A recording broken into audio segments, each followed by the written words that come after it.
நேர்காணல்களில் கூறப்படும் அனைத்து கருத்துக்களுமே ஜோதிடர்களின் கருத்துக்களே.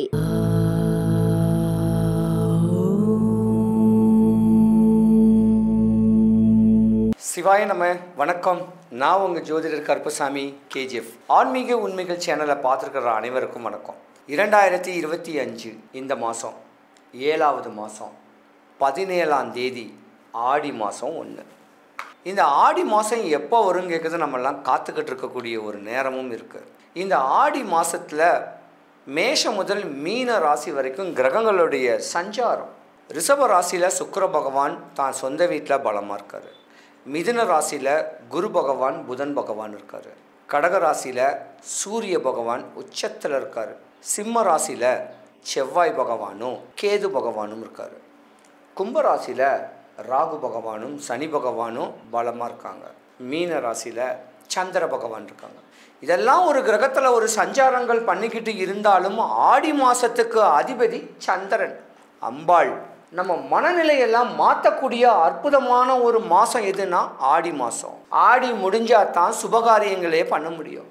சுபகாரியங்களுக்கு உண்டான பிளான்கள் போட முடியும். ஆடி மாதம்தான் பிள்ளைங்களுடைய படிப்பு, எந்த காலேஜில் சேர்ந்துருக்குறோம் அந்த காலேஜில் படிக்கக்கூடிய தன்மை, புது வேலை கிடைக்காதான்னு சொல்லக்கூடிய ஏக்கம் எல்லாமே இந்த ஆடி மாதம். இந்த ஆடி மாதத்தை இந்த 30 நாளும் நான் சொல்கிற மாதிரியான ஒரு சூட்சமமான வழிபாடுகளை பண்ணிங்கன்னா அடுத்த ஆடி வரைக்கும் உங்களுக்கு ஒரு குறை வராது. ஒன்றும் கிடையாது. நம்ம வீட்டுக்கு அருகாமையில் இருக்கக்கூடிய அம்மன் கோயிலுக்கு ஒரு தாம்பழத்தட்டு, ஒரு புடவை, வெத்தலை பாக்கு, வாழைப்பழம், மாம்பழம், பலாப்பழம், 2 மாதுளம்பழம், குங்குமம், மஞ்சள், வளையல் வச்சு சாமிக்கு ஒரு 100 ரூபா தானம் தட்டில் வச்சு கொடுத்து ஒரு பூ முளமோ இல்லை ஒரு மாலையோ கொடுத்து தான் குடும்பத்துக்கு வரக்கூடிய இடையூறு வராமல், தான் வீட்டில் சுபகாரியங்கள் நடக்கணும், நோய் போகணும், கடன் தீரணும், கஷ்டங்கள் விலகணும்னு தான் வீட்டுக்கிட்ட இருக்க வேண்டிய அம்மன் கோயிலுக்கு ஒரு தானம் மட்டும் கொடுங்க. முடிஞ்சால் அந்த கோயிலை கூழ் ஊற்றுங்க. முடிஞ்சால் அந்த கோயிலுக்கு அரிசி தானம் கொடுங்க. இப்படி குடும்பத்தோட ஒரு மாதமும் சும்மா உங்கள் பாதம் மட்டும் அந்த கோயிலுக்கு போயிட்டு வந்துருச்சுன்னா உங்கள் கஷ்டம் போச்சு, கவலை போச்சு, நஷ்டம் போச்சு, அவமானம் அவப்பேறு போச்சு, சட்ட சிக்கல் போச்சு, தேவையில்லாத இடையூறு எதுவும் வராது. முடியாதவங்க சென்னை வடபழனி முருகன் கோவில், அந்த வடபழனி முருகன் கோவிலுக்குள்ள சாமி கும்பிட்டுட்டு கோயிலுக்கு வாசலில் ஒரு அங்காள பரமேஸ்வரி அம்மன் கோவில் இருக்குது. அந்த அங்காள பரமேஸ்வரி அம்மனுக்கு ஒரு 3 எலுமிச்சம்பழம் கொடுங்க. 1 மட்டும் திருப்பி வாங்கிக்கிங்க. ஆடி மாதம் 17ஆம் தேதியிலேருந்து 30 நாள் வரைக்கும் அந்த எலுமிச்சம்பழத்தை உங்கள் வீட்டு சாமி ரூமில் வைங்க. இல்லைன்னா ஒரு சின்ன கிண்ணத்தில் அரிசியும் மஞ்சளும் மிக்ஸ் பண்ணி அதுக்கு மேலே வைங்க. உங்கள் வீட்டில் இருக்கிற கெட்டதெல்லாம் எடுத்துக்கோ. சுபகாரியங்கள் நடக்கிறதுக்கு உண்டான வழிமுறைகளை பண்ணி கொடுக்கும். இப்படி முறையான சின்ன சின்ன சின்ன சின்ன வழிபாடுகளை ஆடி மாதத்தில் நம்ம பண்ணிட்டோம்னா நம்ம வாழ்க்கை உயர்ந்து போயிடும். நம்ம வாழ்க்கை உச்ச நிலைமையில் இருக்கும். ஒரு கவலையும் ஒரு கஷ்டமும் வரவே வராது. வாழ்க்கையை தெளிவாக அற்புதமாக வாழணும்னு நம்ம நினச்சோன்னா ஆடி மாதம் அம்மனுக்கு உகந்த மாதம். அந்த அம்மனை நம்ம இருக்கிற பெண் தெய்வமோ தன்னுடைய குல தெய்வமோ இல்லை இந்த ஆடி மாதத்தில் ஏதாவது ஒரு கும்பாபிஷேகங்கள் முன்ன பண்ணாங்கன்னா அந்த கும்பாபிஷேகம் தீர்த்தங்கள் நம்ம தலையில் பட்டால் நம்ம வாழ்க்கை தெளிவாக போயிடும். ஒரு குறை வராதுங்க. ஆடி மாதத்து தாங்க நம்ம வாழ்க்கையை ஒரு தொடக்கன்னே சொல்லலாம். ஒரு குழந்தை அடி எடுத்து வைக்கக்கூடிய தன்மையும், ஆடியில் காத்தடிச்சா அம்மிக்கல்லே அசைன்னு சொல்லக்கூடிய தன்மையில் ஆடி மாதத்தை முறையாக பக்குவம் பண்ணிக்கிட்டா நம்ம வாழ்க்கையில் யோகங்கள் வரும், மாற்றங்களே ஏற்படக்கூடிய தருணம் ஆடி மாதம். இந்த ஆடி மாதத்தை முறையாக வழிபட்டுக்கிட்டு வாங்க. அவங்கவுங்க ஊர் கோயிலுங்கள பக்கத்தில் வழிபடுங்க. குறையில்லாமல் இருக்கக்கூடிய தன்மைகள் வரும். பயப்படாதீங்க. 12 ராசிக்காரர்களுக்கும் சுபிக்ஷம், ஐஸ்வர்யம், கடாட்சியம் கிடைக்க எம்பெருமான் வடபழனி ஆண்டவனுடைய அனுகிரகம் உங்களுக்கு பரிபூர்ணமாக கிடைக்க இறைவனை நான் பிரார்த்திக்கிறேன். நீங்கள் என்ன பார்க்கணும் அப்படின்னு சொன்னீங்கன்னா கூகுள் மேப்பில் கேஜிஎஃப் கருப்பசாமின்னு போட்டால் என்னுடைய வீடு அட்ரஸ் வந்துடும்.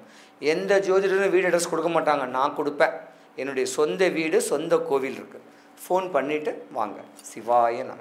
மிதுன ராசி ஸ்திர உபயராசி, நெருப்பு நிலம் காற்று ராசி, சத்திரன் சூத்திரன் வைஷ்ணவ ராசி, ஆண் ராசி. ஆணுக்கும் ஆண் ராசி.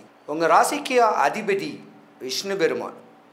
அழகாக இருப்பீங்க, அறிவாக இருப்பீங்க, அன்பாக பண்பாக இருக்கக்கூடிய தருணம் உங்கள் ஜாதகத்தில் நிறையவே இருக்குது. குரு கடாட்சியமுடைய ஜாதகம். சின்ன வயசுலேயே நல்ல படிப்பறிவு, நல்ல ஞானம், தெய்வீக பலன் உடைய ராசி யாருன்னா மிதுன ராசி தான்.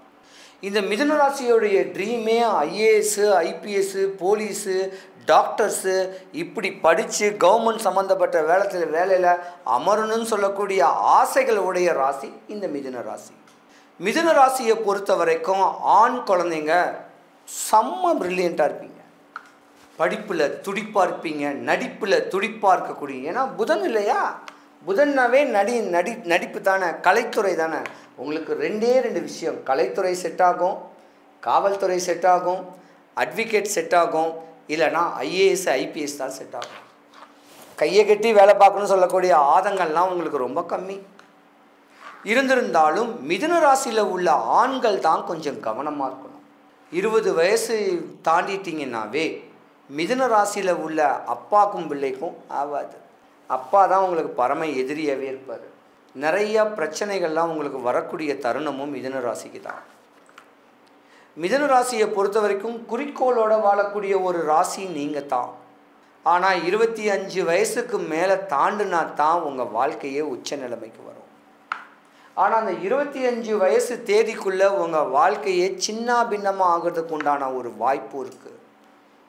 ஒன்று தாயை பிடிச்சிக்கங்க, இல்லை தகப்பனை பிடிச்சிக்குங்க. அண்ணன் தம்பி அங்காளி பங்காளிலாம் ஆகாது. ஏன்னா குறிப்பிட்ட காலத்தில் உங்களுக்கு சனி திசை வரும். சனி திசைனாவே அப்பனுக்கும் பிள்ளைக்கும் ஆவாதுன்னு கேட்குறது விதி. அதை மதியோடு வேண்டுக்கணும். என்னதான் படிச்சிருந்தாலும் படிப்புக்கு உண்டான ஒரு வேலையும் கிடைக்காது மிதுன ராசிக்கு. ஆடி மாதம் அற்புதமான மாதம். இந்த ஆடி மாதத்தில் தான் உங்கள் ஜாதகத்தில் குரு பகவான் உங்களுடைய மிதுன ராசியில் பலமாக இருக்கார். அடுத்து சுக்கிர பகவான் வரப்போகிறாரு.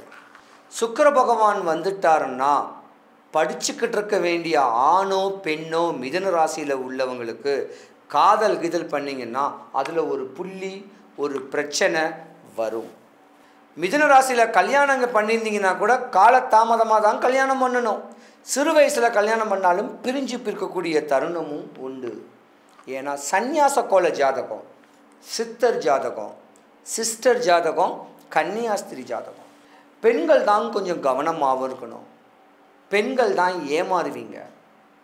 25, 27 வயசுக்குள்ளே உங்களுக்கு கல்யாணம் ஆயிடுச்சுன்னா உங்கள் மாமனாருக்கும் உங்களுக்கும் ஆகாது, இல்லை உங்கள் அப்பாவுக்கும் உங்களுக்கும் ஆகாதுன்னு கேட்குற ஒரு விதியும் வந்துட்டு போகலாம். மிதுன ராசியில் உள்ள பெண்களுக்கும் மாமனாருக்கும் ஆகாது. மாமனார் உங்களை தப்பான கண்ணோட்டத்தில் பார்க்கறதுக்கு உண்டான நேரம் இதுதான். ஏமாந்துடாதீங்க, ரொம்ப கவனமாக இருக்கணும். நீங்கள் ஆடி மாதம் பொல்லாத மாதம். ஏமாந்துட்டிங்கன்னா நீங்கள் பிரிஞ்சிருக்கக்கூடிய தருணம் வரும். இருந்தாலும் குரு பகவான் உங்கள் ஜாதகத்தில் இருக்கிறனால படித்தவங்களுக்கு படிப்புக்குண்டான வேலை கிடைக்கும். இன்றைக்கி வேலைன்னு கேட்குறது பார்த்திங்கன்னா ரெக்கமெண்டேஷன் இல்லாமல் எந்த வேலையும் கிடைக்காது. அந்த ரெக்கமெண்டேஷனில் பெண்கள் ரெக்கமெண்டேஷனில் வேலைக்கு போனால் கூட ரெக்கமெண்டேஷனில் கொடுத்தவங்க கூட உங்களை தப்பாக தான் பார்ப்பாங்க. ரொம்ப கவனமாக இருக்கணும். இந்த ஆடி மாதம், ஆடி மாதம் 30 நாளுமே ஏதாவது ஒரு அம்மன் கோயிலுக்கு போங்க, சாமியை வழிபடுங்க. இப்படி முறையாக தனக்கும் தன்னை சார்ந்தவனுக்கும் எந்த இடையூறு வரக்கூடாதுன்னு வேண்டிக்கிங்க. கல்யாணம் ஆகாத ஆணோ பெண்ணோ இருந்தீங்கன்னா ஆடி முடிஞ்ச உடனே உங்கள் கல்யாண ஏற்பாடுகள் நடக்கும். உங்கள் கல்யாணத்தை பற்றி பேச்சு நடப்படும். உங்கள் காதலை நீங்கள் சொல்லிடுவீங்க. அது உங்கள் வீட்டில் ஒரு பூகம்பங்கள் நடக்க வாய்ப்பும் நிறையாவே இருக்குது. மிதுன ராசிக்கு இது ஆகாத மாதம். ஆடி மாதம் ஆகாத மாதம். ஓரிரு மாதத்தில் சுக்கிர பகவான் உங்கள் வீட்டுக்கு வந்துட்டாருன்னா இடையூறுகளை சந்திப்பீங்க. ரொம்ப கவனமாக இருங்க. யார்கிட்டையும் லூஸ்டாக் விடாதீங்க. சிந்தனையை செதற விடாதீங்க. மிதுன ராசி அன்பர்கள் அனைவரும் வடபழனி முருகன் கோவிலுக்கு போங்க, சாமியை நல்லா வழிபடுங்க. வடபழனி முருகன் கோவிலுக்கு முன்ன ஒரு பெருமாள் கோவில் இருக்குது. அந்த பெருமாள் கோவிலை போயிட்டு சாமியை நல்லா பார்த்துட்டு அரச மரத்தாண்ட ஒரு 10 நிமிஷம் உட்காந்துட்டு அப்படியே கிழக்கு கோபுரம் வாசலில் அங்காள பரமேஸ்வரி அம்மன் கோயில் இருக்குது குளத்தாண்ட. அந்த குளத்தாண்டை போய் அம்மனை வழிபட்டு 30 நாளும் வழிபட்டு வரலாம். இல்லை ஒரு நாளாவது வழிபட்டு வந்தீங்கன்னா வரக்கூடிய இடையூறு பெரிய இடையூறு வருது மிதுன ராசிக்கு. அது சின்னதாக வந்துட்டு போயிடும். மிதுனராசி அன்பர்கள் அனைவருக்கும் சுபிக்ஷம், ஐஸ்வர்யம், கடாட்சியம் கிடைக்க, வடபழனி ஆண்டவனுடைய அனுகிரகம் உங்களுக்கு பரிபூர்ணமாக கிடைக்க இறைவனை நான் பிரார்த்திக்கிறேன். சிவாய நம. இந்த ஆடி மாத பலன் சொல்லக்கூடியது உங்கள் ராசியில் மேசம் முதல் மீன ராசி வரைக்குள்ள கோச்சார பலன் மட்டும்தான். கோச்சாரமே ஒரு 50% பலன் கொடுக்கும். இருந்திருந்தாலும் கோச்சார பலத்தோடைய அடிப்படையில் தான் இந்த பலன்களையும் நான் சொல்ல போகிறேன். இன்னும் உங்கள் ஜாதகத்தில் நல்ல ஒரு அமைப்பு தெரிஞ்சுக்கணும், உங்கள் ஃப்யூச்சர் தெரிஞ்சுக்கணும் அப்படின்னா முழுமையான ஜாதகம் பார்க்கணும். உங்கள் பேர், வயசு, பிறந்த டேட்டு, மந்த்து, இயரு, டைமு, எந்த ஊரில் பிறந்தீங்கன்னு உங்கள் ஜாதகத்தை ஒரு நல்ல ஜோதிடர்கிட்ட கொடுத்து உங்கள் ஜாதகத்தோடைய தன்மையை புரிஞ்சுக்கணும்னு சொல்லி அவர்கிட்ட கேளுங்க. எந்த குறையும் வரக்கூடாது. ஆடி மாதம் அற்புதமான மாதம்.